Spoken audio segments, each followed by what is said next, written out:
Earth sign, Capricorn, Taurus, and Virgo. Kumusta po kayong lahat? Okay, so Earth sign, maraming salamat po sa walang sawang pagsubaybay sa ating pong daily horoscope. And kung ikaw ay bago pa lang sa ating channel, mag-subscribe na po kayo. And i-click mo na rin yung ating notification bell para lagi kang updated sa ating mga bagong upload. And sa mga interesado po pala sa ating private reading, wishing candle, cord cutting, ayan, iiwan ko na lang guys yung link ng aking Facebook sa ating pong description box below. Okay, tignan po natin.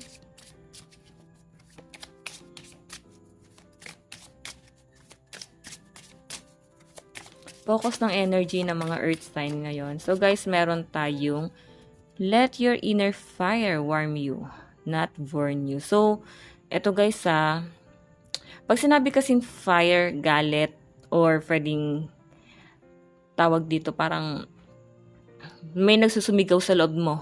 Okay, parang meron kang gustong ilabas pero parang tahimik.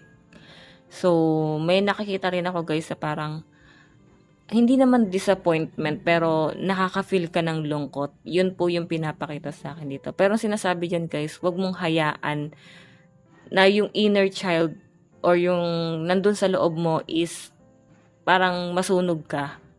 Okay? Parang gawin mo siya guys, inspirasyon para mahanap mo yung calling mo. Okay?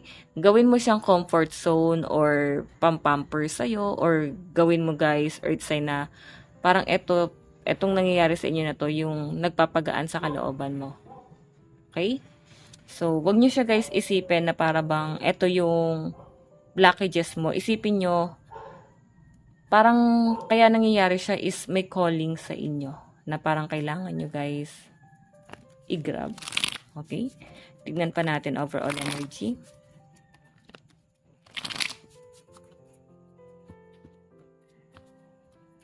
Overall energy.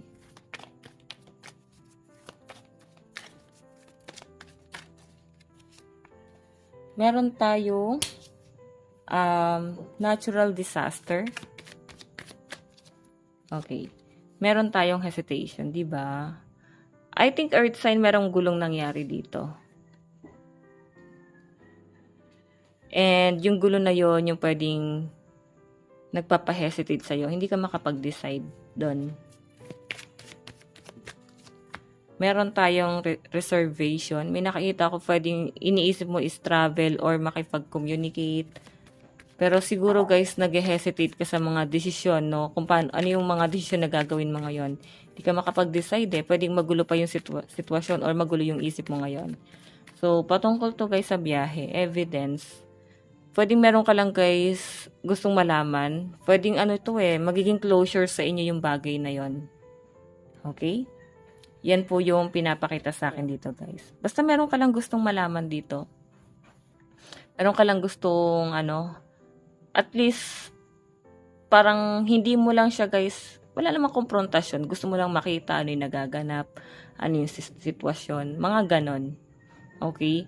Meron kang gustong madiskubre. Yan po yung pinapakita sa akin dyan, guys. Okay? Pero, wag ka muna daw, guys, gagawa ng hakbang. Lalo na kung may blockages ka doon sa taong yun. Kasi, may gulo pa Pahupain muna natin yung tension, earth sign, no? Bago ka gumawa ng hakbang, plano para sa sarili mo. Okay?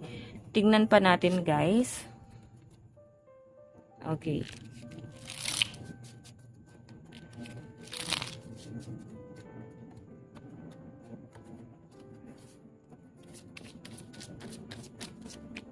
Meron tayong 6 of Wands.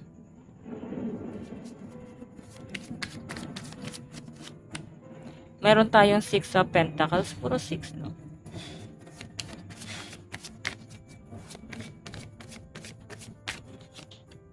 Meron tayong 5 of Wands. Meron tayong Ace of Swords. Okay, so earth sign, kung makita nyo, ito kasing natural disaster na to, parang na-immune na kayo. Okay, sanay na kayo sa gulo, sanay na kayo sa batikos, pwede kasing nakalakihan nyo na. Then parang di na kayo guys naapektuhan. Okay, may nakikita ko guys sa inyo, lapitin kayo ng inggit, 6 of Wands, kasi kapansin-pansin ng mga earth sign. Okay, maraming nakatingin sa inyo, maraming na-amaze sa inyo. 6 of Wands Okay? So, tignan mo, marami nakasama sa inyo. Ikaw lang pinasakay nila sa kabayo.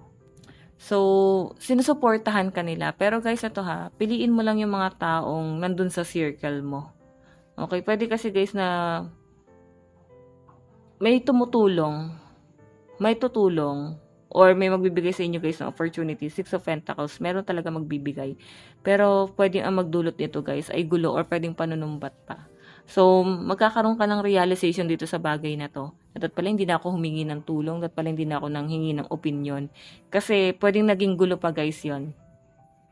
Okay, pwedeng communication to guys. Meron ba kayo guys kinausap or maling na pagkatiwalaan guys? May nakikita kasi ako dyan guys, gulo. Pwedeng nangyari sa inyo. Ayusin ka lang guys, wait lang po. Ayan, so medyo distracted kasi ako guys, hindi pantay no. So, ayan guys, so maguguluhan ka eh. Siguro guys may tumutulong sa inyo. Or pwedeng pang cover lang nila yung pagbibigay ng tulong na yon. Okay, para mapagtakpan yung pagkakamali nila. Okay, so 5 of Wands. Magulo yung isip mo ngayon. Marami kang iniisip. Or sabi ko nga guys, meron kang desisyon na gagawin dito. So, wag ka muna mag-decide base sa emosyon kasi pwedeng ito yung magpapahamak sa inyo. Okay? Yung emosyon mo. So, wag ka magde-decide na parang pag sobrang lungkot or sobrang saya. Dapat nandun ka sa balance lagi. Okay? So, nasabi ko na ba lucky number niyo is 38, 2, 29, and 55. So, tignan natin guys ano ba ang inyong advice.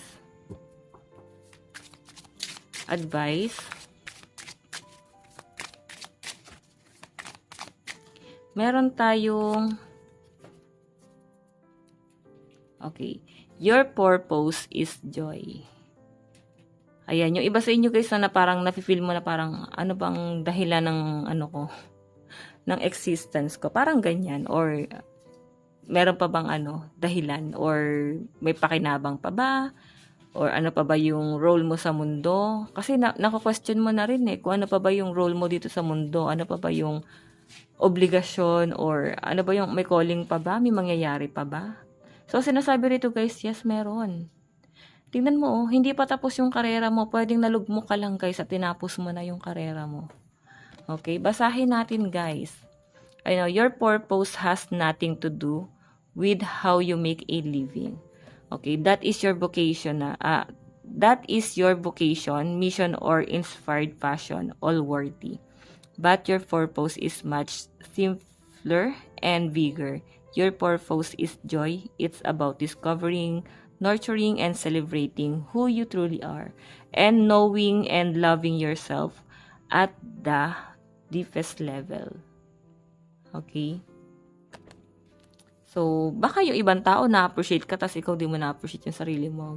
Dinadown mo ba yung sarili mo? So, kung ano man yung nangyayari sa inyo guys, kasalanan yan ng sarili mo. Kasi, kung paano mo isipan ng masama yung sarili mo. Hindi mo binibuild mismo yung sarili mo. Okay, so guys, ito lang po ang inyong reading. Bukas po, let God bless and love you all. Bye-bye po.